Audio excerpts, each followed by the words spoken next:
Ada banyak tokoh-tokoh di dalam Alkitab, mereka besar, mereka jaya, tetapi ketika mereka kehilangan rasa cintanya sama Tuhan, maka tidak akan lama mereka sudah jatuh di dalam penyembahan kepada berhala.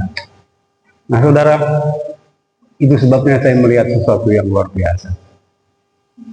Sumber kehidupan kita, sumber kekuatan kita, sumber keamanan kita, sumber keberhasilan kita hanya di dalam Tuhan Yesus. Amin.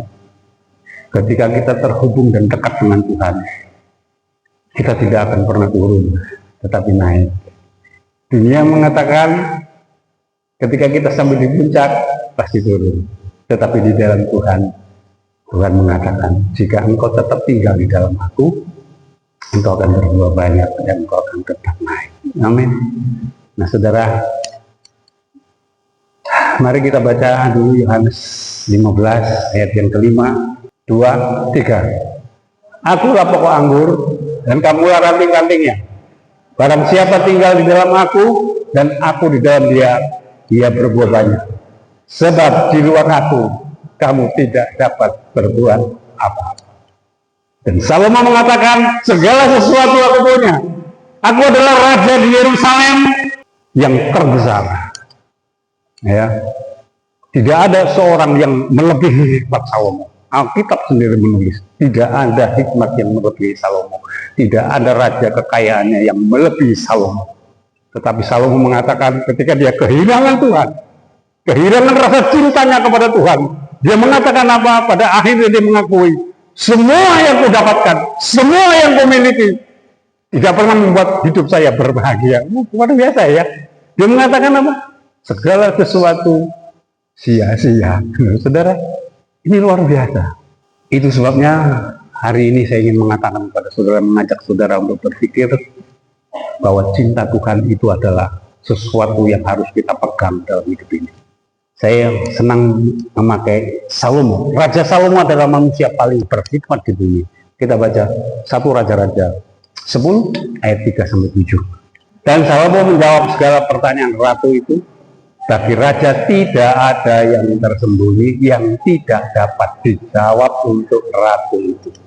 Keempat, ketika ratu negeri Seba melihat segala hikmat Salomo dan rumah yang telah didirikannya, 5, makanan di mejanya, cara duduk pegawai-pegawainya, cara pelayan-pelayannya melayani dan berpakaian, minumannya dan korban bakaran yang biasa dipersembahkannya di rumah Tuhan, maka tercenganglah ratu itu. 6, dan ia berkata kepada raja, benar juga kabar yang kudengar di negeriku tentang engkau dan tentang hikmatmu. 7, tetapi aku tidak percaya perkataan-perkataan itu sampai aku datang dan melihatnya dengan mataku sendiri. Sungguh setengahnya pun belum diberitahukan kepadaku. Dalam hal hikmat dan kemakmuran engkau melebihi kabar yang kudengar. Amin. Salomo tidak pernah sekolah S2, S3. Zaman itu memang tidak ada. Jadi hikmat itu murni dari Tuhan yang diberikan kepada Salomo. Ketika Salomo hidupnya cinta Tuhan. Amin. Jangan lupa saudara, kehidupan Raja Salomo sangat mengagumkan Ratu Negeri Seba. Yang lebih mengagumkan apa? Dia menemukan sosok sebuah pribadi yang membuat Salomo megah, yang membuat Salomo mengagumkan. Cara dia memberi korban bakaran kepada Allahnya. Ini menunjukkan betapa penghargaan Salomo kepada Tuhan. Ini membuktikan penghargaan itu, membuktikan hatinya melekat kepada Tuhan. Kalau saudara menghargai sesuatu melebihi apapun dalam kehidupan kita, berarti itu ada di dalam kehidupan saudara. Hati saudara melekat di situ. Amin. Gak mungkin saudara menghargai sesuatu kalau hati saudara tidak melekat dan cinta di situ. Ratu ini menemukan kebenaran. Siapa yang mendukung Salomo menjadi raja besar yang sukses? Di balik layar yang tak terlihat Tuhan Allah Israel yang mendukungnya. Hikmat itu adalah Allah sendiri, Tuhan Yesus. Dialah hikmat. Dan pada akhirnya Ratu Seba mulai meninggikan nama Tuhan. Dan dia melihat Tuhan di dalam kehidupan Salomo. Demikian hidup kita, saudara, hidup saudara dan saya. Jika hidup kita terhubung dengannya, Allah akan dimuliakan dalam kehidupan kita. Karena hanya Dialah sumber kasih kita, sumber keberhasilan kita, sumber kebenaran kita. Sehingga Tuhan terlihat dalam setiap sepak terjang kita. Tidak ada orang yang mengatakan, ternyata orang Kristen itu kalau di gereja semuanya kayak malaikat. Tapi kalau di rumah, di pekerjaan, podoai katanya. Ini kan repot, saudara ya. Iyalah kita di sini seperti malaikat, di luar memang anak Tuhan. Loh, ya. Nah, anak Tuhan akan terlihat sepak terjang dalam kehidupan kita. Nah, saudara, maka kehidupan kita tidak akan sia-sia. Hikmat tanpa cinta Tuhan, kemampuan kita, kesanggupan kita tanpa cinta Tuhan hanya akan menjadikan kita orang yang sombong. Salomo diberkati Tuhan dengan kebijakan dan kemegahan pada waktu dia cinta Tuhan. Kemudian ketika ia jatuh cinta dan dia mencintai banyak perempuan asing, melanggar perintah Tuhan. Di Ulangan itu ditulis, seorang raja janganlah punya banyak istri dan banyak kuda. Dan kita melihat mulai hatinya dipalingkan. Salomo menyembah dewa diri istrinya. Orang yang memiliki hikmat luar biasa, kehilangan cinta Tuhan. Hanya tunggu waktu, dia akan jatuh. Akhirnya Salomo jatuh betul-betul dalam penyimpangan. Maka Tuhan mulai murka dan membuat kerajaan yang terpecah akibat Salomo meninggalkan cintanya kepada Tuhan. Cinta Tuhan adalah dasar hubungan kita dengan Tuhan. Jangan lupa dasar itu, saudara. Cinta itu adalah dasar hubungan rumah tangga. Benar, ya kan?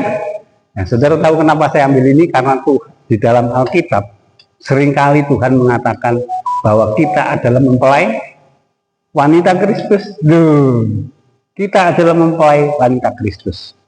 Oleh sebab itu, cinta Tuhan adalah dasar hubungan kita dengan Tuhan. Jangan lupa, permulaan hikmat adalah takut akan Tuhan. Dan mengenal yang maha kudus adalah pengertian. Dan terakhir, hikmat tanpa cinta Tuhan mustahil bisa mengasihi sesama. Saudara, hukum utama kita apa? Masih ingat? Ada dua. Yang pertama, kasihilah Tuhan Allahmu dengan segenap hati. Yang kedua, kasihilah sesamamu seperti dirimu sendiri. Bisa nggak kita mengasihi tanpa cinta Tuhan? Jadi saling kait mengait, saudara. Jika engkau tidak mencintai Tuhan, engkau tidak akan bisa mencintai sesama. Itu jelas. Dan hukum utama ini luar biasa, ya saudara.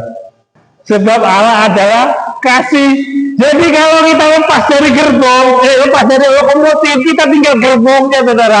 Kita tidak bisa ngapa-ngapain, kita tidak punya kasih yang bisa dialirkan. Kenapa kita tidak tersambung dengan Allah yang memberikan kasih?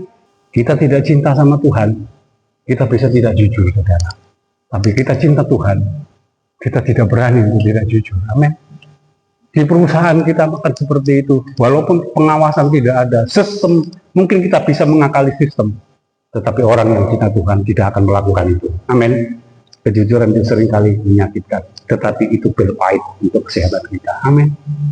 Jangan pernah menyalahkan seperti itu, tapi ubah diri kita, kembalilah kita cinta pada Tuhan.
Dan kekuatan Allah yang berlimpah-limpah akan tetap menopang kehidupan saudara dan saya.